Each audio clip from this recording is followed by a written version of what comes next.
On arrive à la dernière partie de ce module qui est comment se prémunir justement d'un crash du marché des crypto-monnaies. La meilleure prévention, c'est de diversifier ses actifs. Diversifier ses actifs, ça veut dire investir, ne pas mettre tous ses œufs dans le même panier. N'allez pas mettre tout votre argent dans les crypto-monnaies. D'ailleurs, je vous conseille de mettre uniquement de l'argent que vous êtes prêt à perdre parce que des pertes, vous en subirez. Forcément, quand on débute, on fait des erreurs, comme tout.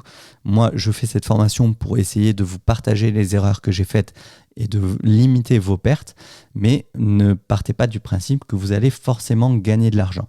Donc, n'investissez que des sommes que vous êtes prêt à perdre. Généralement, on dit plus ou moins 10% de ce que vous avez de côté, allez l'investir. Après, ça dépend de ce que vous avez de côté, ça dépend du risque que vous êtes prêt à prendre aussi. Je ne vous dis pas que j'ai mis que 10% de ce que j'avais de côté en banque, ça serait mentir. J'ai pris beaucoup de risques, probablement beaucoup trop, mais parce que je savais que c'était le bon moment aussi, il y avait le halving qui allait arriver. Voilà, si j'entrais sur le marché des cryptos aujourd'hui, je ne mettrais pas du tout mon argent dans les cryptos. Je mettrais peut-être quelques centaines ou quelques milliers d'euros dans le marché pour avoir un pied dedans, pour voir comment ça fonctionne.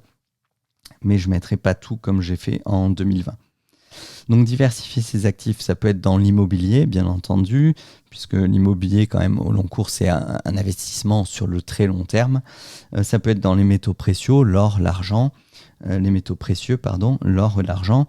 Ça peut être aussi sur les actions, sur le marché des actions, puisque même si c'est assez volatile, la volatilité est quand même bien inférieure à ce que propose le marché des cryptos. C'est-à-dire que sur une année, le marché des actions, le CAC 40 ou le Nasdaq, vous allez avoir une variation de l'ordre de 10-15% sur un an.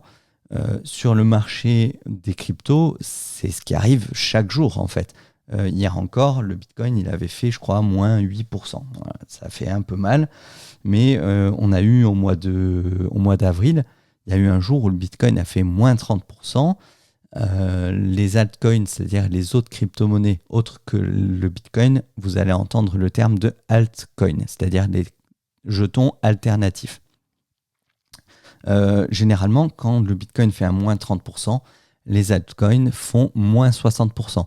C'est pour ça que, en premier lieu, je conseille d'investir plutôt sur le Bitcoin quand on ne connaît pas, parce que, voilà, vous voyez, aujourd'hui, on est déjà à moins 1% sur le Bitcoin par rapport à hier. Donc ça, sur le marché des actions classiques, moins 1%, c'est déjà une très grosse journée, en fait. Donc le marché des crypto-monnaies va être beaucoup plus volatile. C'est ce qui permet d'avoir beaucoup plus des rendements très intéressants, mais c'est ce qui fait également le risque de ce marché-là. Il faut savoir que la blockchain permet également des investissements diversifiés comme l'immobilier ou les actions ou les métaux précieux. Vous pouvez acheter, par exemple, avec l'application Bitpanda, vous pouvez acheter de l'or, de l'argent ou même des actions contre du Bitcoin. C'est-à-dire que là, par exemple, on arrive sur un moment du bull run où c'est beaucoup plus risqué de rester sur le Bitcoin. Ce que je vais faire, c'est échanger une certaine quantité de mes bitcoins contre de l'or, puisque l'or est beaucoup plus stable.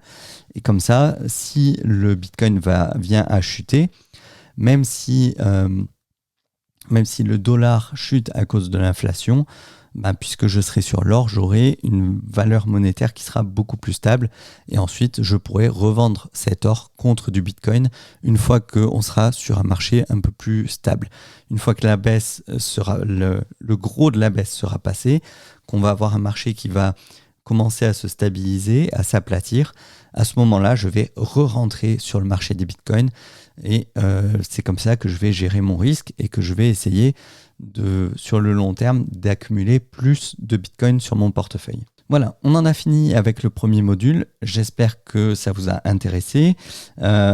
C'est pas quelque chose que vous êtes forcé de connaître, mais je pense que c'est très bien d'avoir une certaine culture générale, déjà pour la culture générale et puis pour la culture des crypto-monnaies en elles-mêmes, puisque vous avez envie d'investir. Si vous êtes là, c'est que vous avez envie d'investir dans le Bitcoin. La moindre des choses, c'est de connaître, de savoir dans quoi vous allez investir. Comme je vous le disais tout à l'heure, n'investissez pas sur des projets que vous ne connaissez pas. Faites vos recherches avant d'investir votre argent parce qu'il y a un fort risque de perte. Je vais le redire ici parce que j'en ai pas parlé au début. Je ne suis pas un conseiller financier. Je ne vous fais pas de conseils en investissement. Je n'ai pas le droit de vous dire d'acheter du Bitcoin. Je n'ai pas le droit de vous dire que c'est bien ou que ce n'est pas bien. Je ne suis pas un conseiller en investissement. Je n'ai pas la formation légale pour ça. Donc, ne prenez pas pour argent comptant tout ce que je vous dis. Faites vos propres recherches et surtout, vous investissez ce que vous êtes prêt à perdre, mais de la même façon que ce que vous allez gagner, ce sera votre réussite, ce que vous allez perdre, ce sera votre propre responsabilité. Je ne suis pas responsable de ce que vous gagnez, je ne suis pas responsable de ce que vous perdez. Donc attention et globalement, faites attention aux gens qui vous diront sur Internet venez acheter, par exemple, cette année, on a vu acheter du Shiba, acheter du Doge. Moi, j'ai tendance à vous dire, n'en achetez pas. Après, vous faites ce que vous voulez. Il y a beaucoup de gens qui ont fait fortune sur ces jetons-là cette année. Il y a beaucoup de gens qui ont fait fortune, mais qui n'ont pas encore récupéré leurs bénéfices et qui feront d'énormes pertes parce que le jour où on va rentrer en marché baissier, ce sont des projets qui vont perdre beaucoup, beaucoup de valeur. Ça, je vous l'expliquerai plus d'une fois. Je vous expliquerai pourquoi ce genre de projet va perdre beaucoup plus et beaucoup plus rapidement que le Bitcoin, par exemple. Voilà, j'espère que ce premier module vous a plu. Dans le prochain module, on va parler donc du plan B, de la solution, c'est-à-dire comment acheter du Bitcoin et comment se prémunir des risques liés à cet investissement.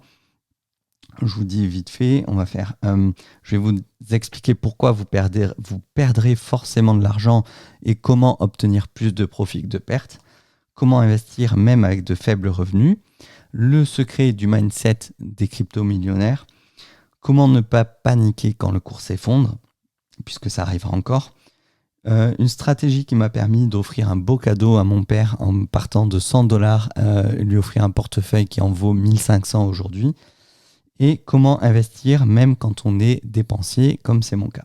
Voilà, à tout de suite pour le second module.